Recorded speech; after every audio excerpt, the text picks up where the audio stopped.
C'est l'heure de la grande édition du journal sur HC2 Télévision. Bonjour et bienvenue. Au menu de cette édition, les membres du comité de pilotage de l'audit du fichier électoral étaient au cabinet du chef de l'État hier lundi.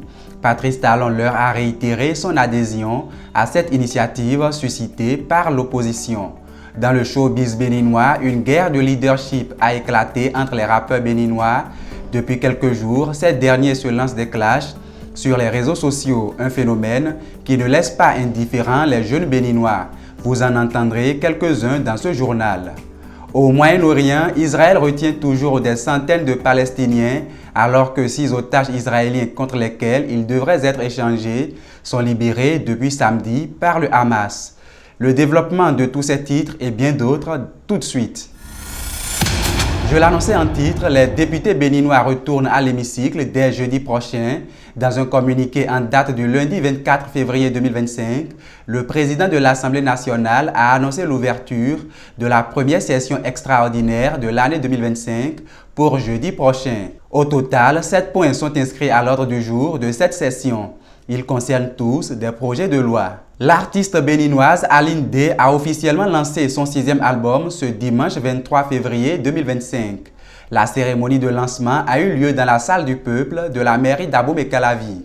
L'événement a connu la présence de plusieurs acteurs culturels comme Senan Joy.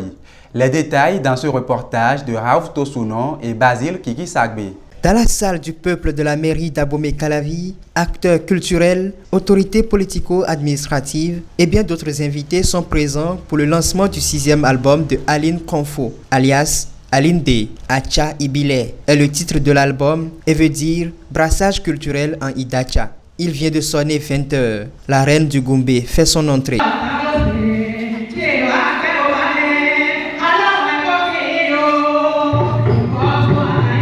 Son groupe déjà positionné sur scène, elle se réjouit de la réussite de cet événement. Vraiment, je suis très contente. Je viens de lancer mon 6e album. J'ai trop crié, j'ai trop parlé de ça. Mais aujourd'hui, je rends grâce à Dieu. Et l'album est sorti, un album de 16 titres audio et 2 clips vidéo qui va commencer par faire la promotion des morceaux bientôt. Achaibile veut dire le brassage culturel. Achaibile, mon identité. Sur l'album, il y a aussi mon identité. Mon identité, c'est ma chose. Le Goumbé, le rythme Goumbé, c'est notre chose. Et je ne dois pas laisser mon rythme. Bien vrai, je vais faire le brassage culturel. Il y a des autres instruments dedans. Juste pour laisser la chance aux autres aussi de partager les morceaux avec moi.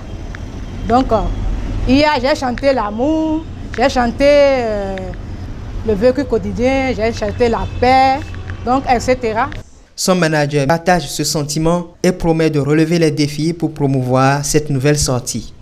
C'est un sentiment de joie, puisque ce 6e album, on en parlait il y a des années. Donc c'est chose faite aujourd'hui. Pour la promotion de cet album, les 2 clips vidéo qui feront la promotion de cet album de 16 titres audio vont commencer par se jouer dans les télévisions, sur les autres plateformes des réseaux sociaux et j'en passe. La marraine de l'événement, Lucie Koudérin, épouse Yaba, est l'une des principaux acteurs de la réussite de cet événement. Elle se dit satisfaite de l'organisation et remercie tous ceux qui ont contribué pour faire de cette soirée de lancement une belle fête. Vraiment, je tiens à dire un sincère merci à toute l'équipe qui l'a accompagné durant la réalisation de son film. Et un sincère merci à tous les parrains et marraines qui ont soutenu l'événement.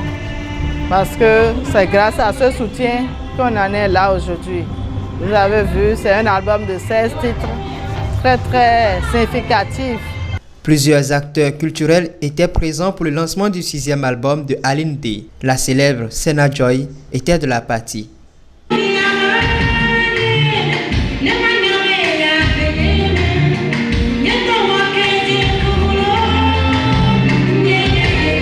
L'artiste béninoise avec 55 ans de carrière n'a pas manqué de bénir sa fille. C'est ma fille, je suis de Dassa aussi. et je ne peux pas ne pas la soutenir. Ce que j'ai vu là, j'ai vu que l'enfant a grandi. Ce que j'ai vu ce soir-là, j'ai vu que l'enfant a grandi. Lors de cette soirée, plusieurs disques ont été vendus. La vente à l'américaine a servi de procédé. Les membres du comité de pilotage de l'audit du fichier électoral étaient au palais de la Marina hier lundi. Ils sont reçus par le chef de l'État qui leur a réaffirmé son engagement en faveur de cette initiative portée par l'opposition. Patrice Talon a tout de même précisé que l'opération ne serait pas l'affaire exclusive de ce camp politique compte tenu de son financement par des fonds publics. Cette initiative du cadre de concertation de l'opposition reçoit l'adhésion du président de la République pour qui l'objectif est de garantir la fiabilité de l'outil servant à consulter les citoyens lors des échéances électorales. Je l'annonçais en titre, les clashs entre artistes ne sont pas nouveaux dans l'univers du rap. Ils animent le showbiz et parfois redéfinissent les dynamiques du milieu. Au Bénin, la scène du rap fait une énième expérience avec une guerre de leadership. Faut-il y voir un tremplin pour l'essor du rap béninois? Des jeunes livrent leur analyse dans ce reportage de Estelle Goundjo et Jacob Avossetien. Moi, je me dis que avec ce que nous observons, genre les gars, ils sont déchaînés. Et puis, je dirais que ce que nous allons obtenir dans les années à venir avec, par exemple, ce qui se passe entre Axel, Fano et puis Chris Ba, il y a du lourd. Il y a du lourd qui se prépare. Et puis, je suis sûr que dans quelques années, nous aurons de très très bons rappeurs sur le sol béninois. Les rappeurs béninois ont répliqué, notamment Bobo a répliqué, Axel, Meryl et autres, Vano, surtout Vano a répliqué aussi. Bof, Gis aussi, surtout Gis. Plusieurs Gis a bien récupéré Axel Meryl.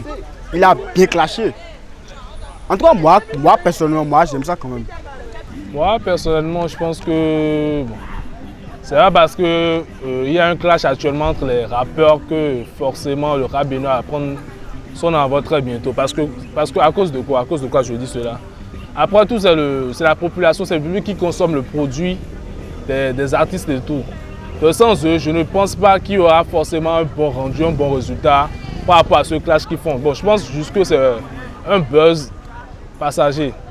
Parce que actuellement, je ne sais pas si c'est par rapport à ce qui se passe en Côte d'Ivoire que nos rappeurs aussi essayent de montrer qu'ils peuvent impacter la jeunesse en Afrique tout et tout. Mais je pense que c'est un truc temporaire vraiment.